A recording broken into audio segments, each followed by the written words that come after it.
Hello, everyone. This is Dr. Scott Catino, and today I'm presenting a video lecture entitled Can't See the Rainforest for the Trees, Anthropologists and the Rise of the Shining Path of Peru.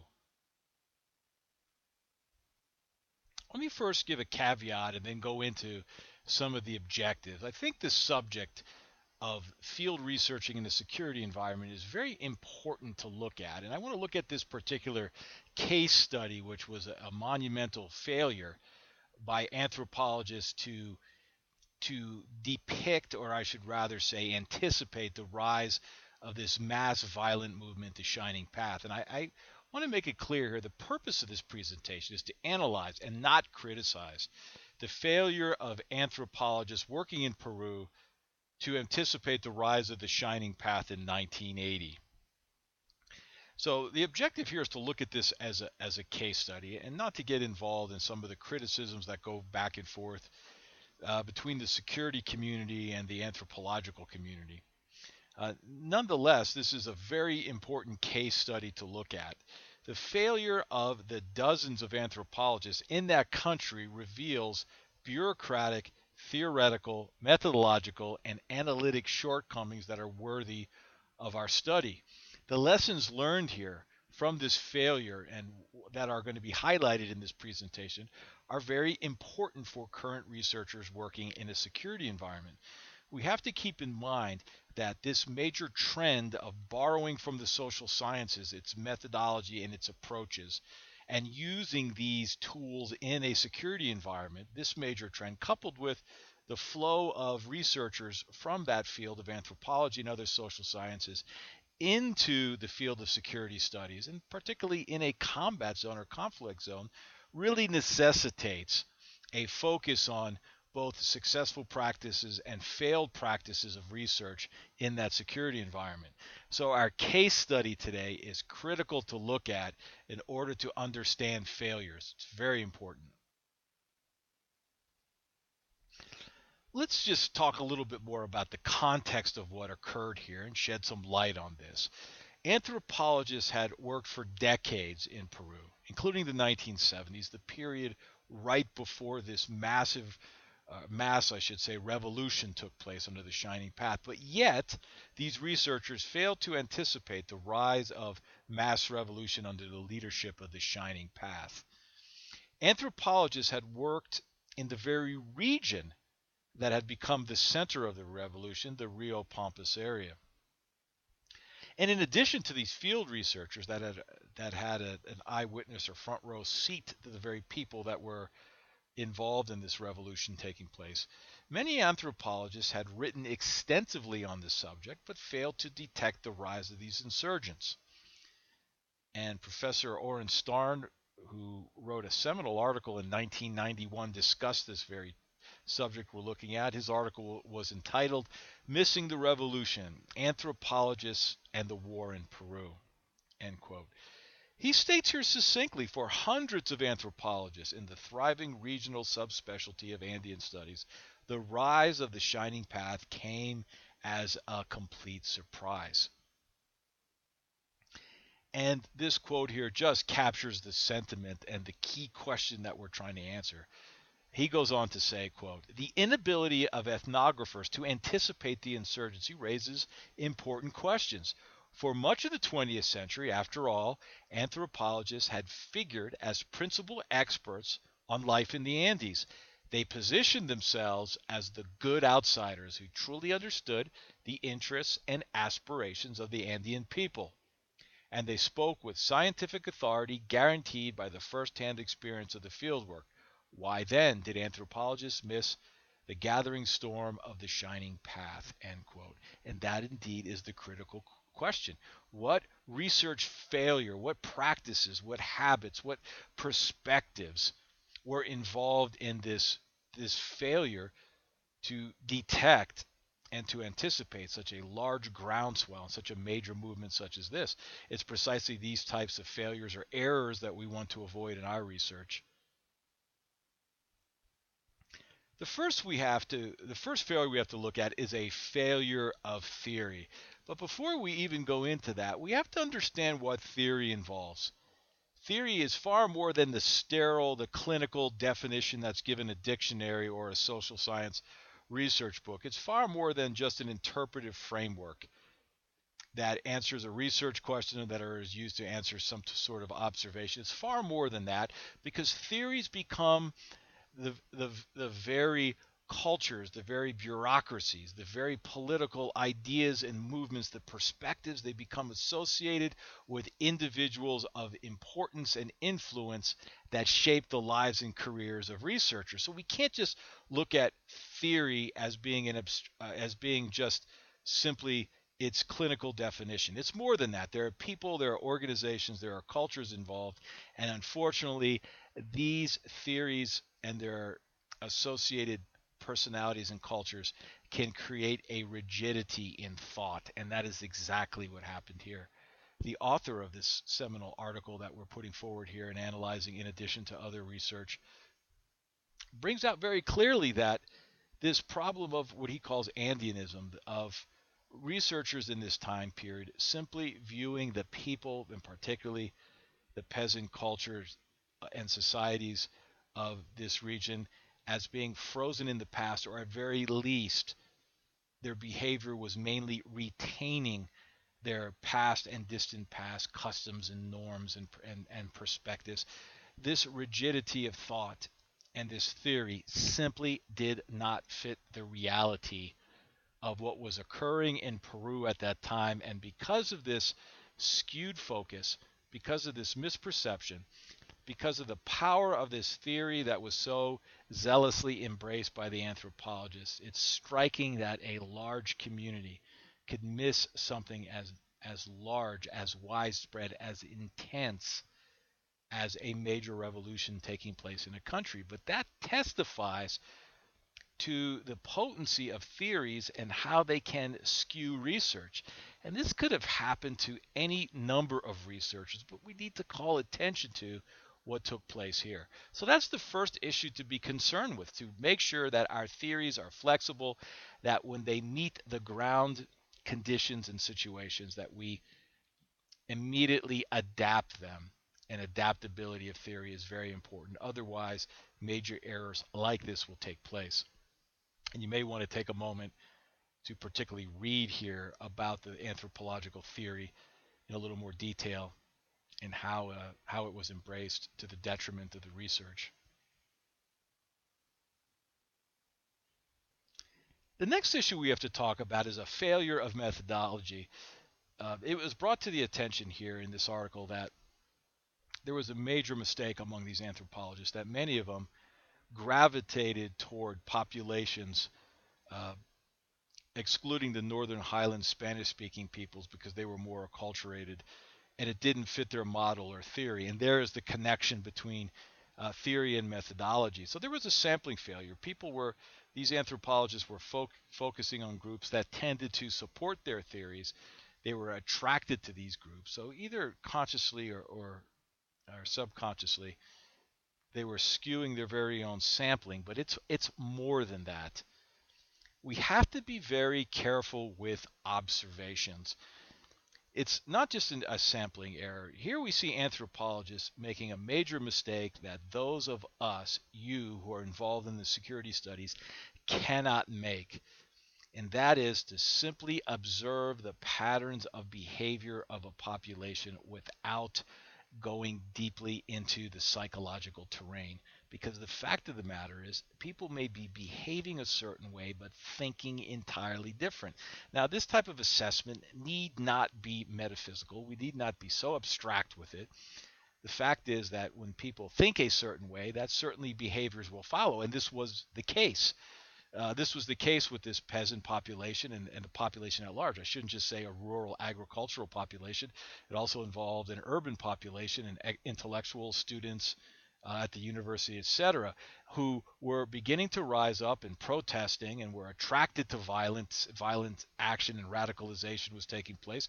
These observations were ignored. There's the issue of the focus again, focusing on certain behaviors,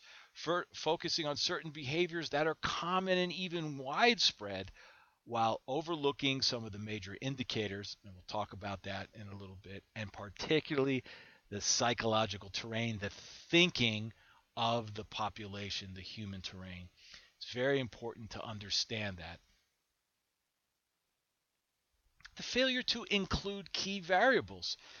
When a researcher enters a security context, it is very important to understand what variables are shaping the population behavior and to identify beforehand through research, through study, through familiarity, and for exposure in similar environments to go to a conflict zone, to be able to research, to gain experience, to add to study, and then recognize and be sensitized to these key variables in a pre-insurgency or security environment.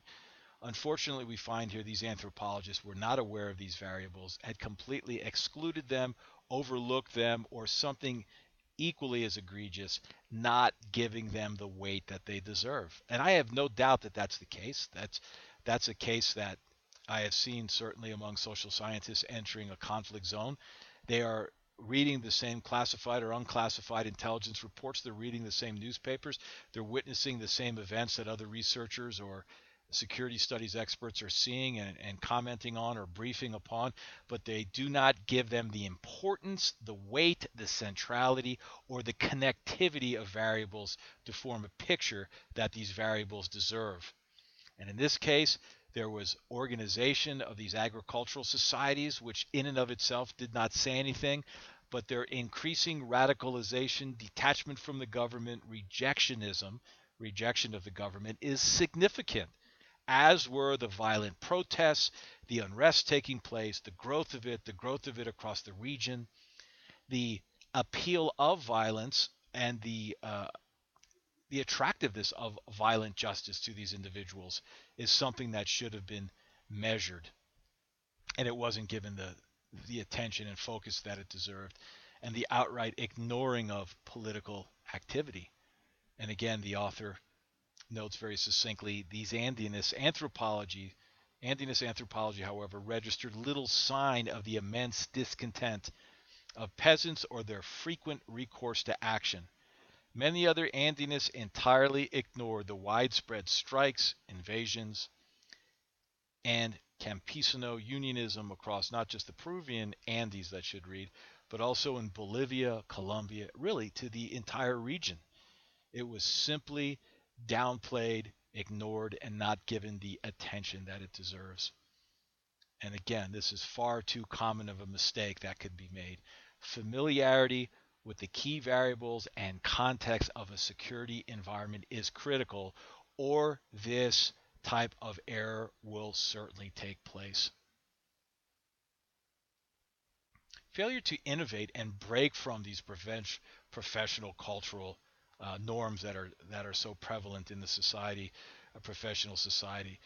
Volumes of literature perpetuating the error of these notions and the misrepresentation of the Andean region dominated the anthropological field at this time, and it's easy to just simply go along with the flow.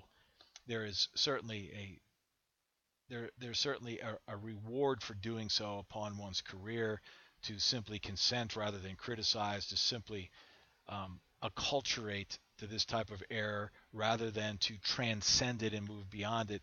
But an individual who is in a security environment, whether it's a part of an academic, journalistic, whether it's a part of any security, a private organization, or military, must constantly be testing and stretching outside the norms and cultural interpretations of that group in order to achieve accuracy.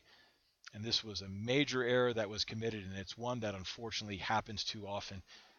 And it happens far too often when social scientists begin to move into a security environment and make their assessments. The failure to understand military science. Military science or security studies, conflict studies, it goes under various names, intelligence studies, it's all related. But understanding these important subjects, their subfields, the trends, the movements, the behaviors, the context, the environment, the battle space, these major variables that are so typical of those issues studied in military science are critical for the analysis. They simply cannot be detached from any study in a security environment. And it's often the case where people come in as researchers, they're very wedded to their type of methodology.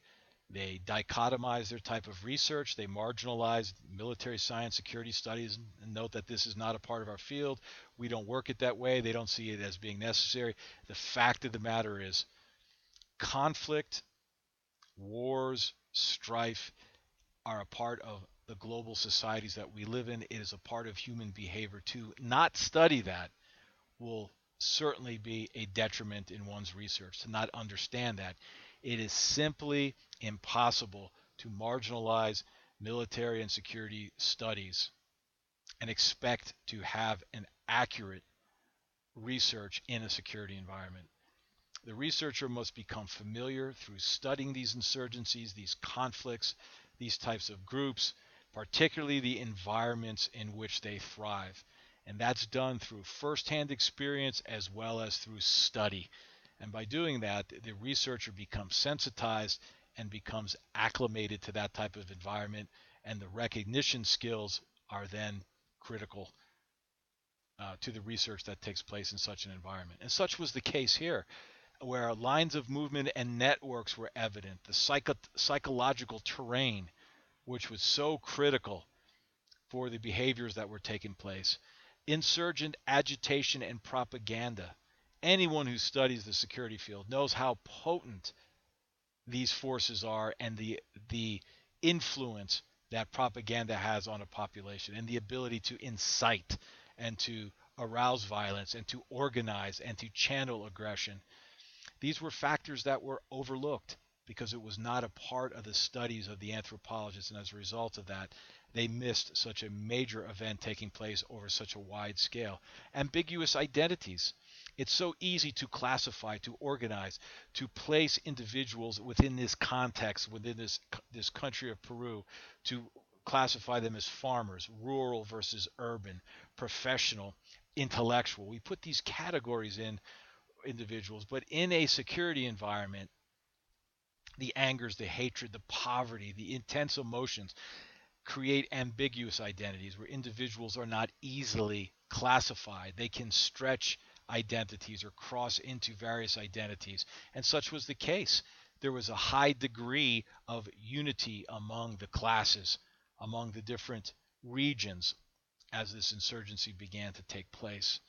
And there were lines of movement and networks connecting the urban to the rural areas, connecting universities to the rural areas. Students were studying in the university, being radicalized, and then coming back to their rural areas, their homes, the countryside, and spreading radical ideology. So therefore, understanding the dynamism of a radicalized populace, how this process worked, was all critical for forming a proper picture. But to leave these aspects of military and security studies out of research is to skew the research and to take away some of the critical issues that are essential for gaining a quality insight into a study. So what then is our conclusion? The application of the social sciences to the security environment is fraught with the risk of misunderstanding the key variables of this context. Again, as this major trend is taking place across the security field to borrow from the social scientists, scientific community, to bring in this methodology, we have to be very careful of this nexus, this connection, and the fit between the methods and the researchers to the unique context of a security environment. We cannot, without great error, simply look at a security environment, a pre-insurgency, a conflict zone, and make that or think of that, conceptualizing it as being similar to a non-security environment.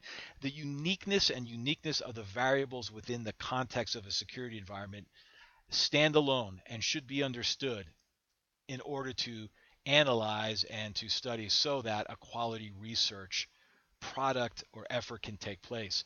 Social science theories and the methodologies, the processes must be flexible, inclusive, comprehensive, and adaptive, the last word being the most important. Any researcher who enters into the security environment, who begins to analyze must be very flexible and adaptive in their approach, in their theories, in their methodologies, in order to keep pace with a complex and a rapidly changing, a very fluid environment. Overcoming the errors in field research involve a personal decision to transcend the culture of the trade.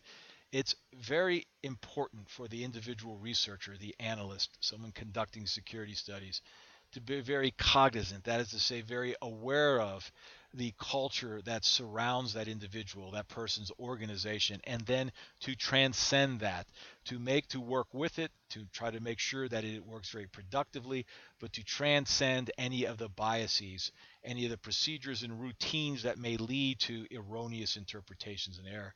And the inclusion of military science and security studies is essential for understanding the complexity of a security environment. It is very important to study these security environments, their unique context, the very key issues of military and security studies and intelligence studies, and be ready to apply these. So very important in order not to perpetuate many of the errors that we talked about today in this video lecture, errors that can be so easily continued and repeated. I want to thank you very much for viewing this brief presentation on our subject for today. And again, if you have any questions, feel free to contact me at my university email. And thank you very much for listening through this, and have a great week.